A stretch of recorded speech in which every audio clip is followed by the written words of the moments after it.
Social media star street food Kumari aunty గురించి ప్రత్యేకించి చెప్పనవసరం లేదు. ఆమెకి ఉన్న క్రేజ్ మరే ఫుడ్ స్టాల్కు లేదు. హైటెక్ సిటీ చుట్టుపక్కల కుమారి ఆంటీ అంటే తెలియని వారు లేరు. ఆమె షాప్ అడ్రస్ అడిగితే చెప్పని వారు ఉండరు. జనం మధ్యలో మంచి స్థానాన్ని సంపాదించి ఫుడ్ కోర్ట్ని రన్ చేస్తుంది. ఈ క్రమంలోనే కుమారి ఆంటీపై హైదరాబాద్ పోలీసులు కేసు నమోదు చేశారు.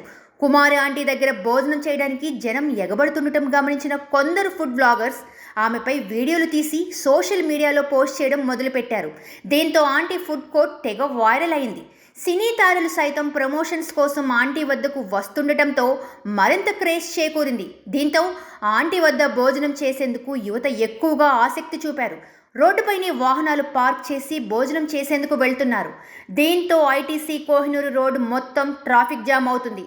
ట్రాఫిక్ జామ్కు కారణమైన కుమారి ఆంటీపై పోలీసులు కేసు నమోదు చేశారు. పోలీసులు తన స్ట్రీట్ ఫుడ్ బిజినెస్ క్లోజ్ చేయడంతో కుమారి ఆంటీ కన్నీరు మున్నీరు అయ్యారు. మీడియా వల్లే నాకు ఇంత పేరొచ్చింది, ఇప్పుడు కూడా మీడియాతోనే తనకు న్యాయం చేయాలంటూ ఆంటీ కోరారు. ట్రాఫిక్కు ఆటం కలిగించొద్దంటూ తన దగ్గరకు భోజనం చేసేందుకు వచ్చే ప్రతి ఒక్కరికి చెబుతూనే ఉన్నానని, తనతో పాటు ఇక్కడ చాలామంది స్ట్రీట్ ఫుడ్ బిజినెస్ రన్ చేస్తున్నారని, కానీ పోలీసులు తన స్టాల్ని మాత్రమే క్లోజ్ చేయాలని చెప్పారని తెలిపారు.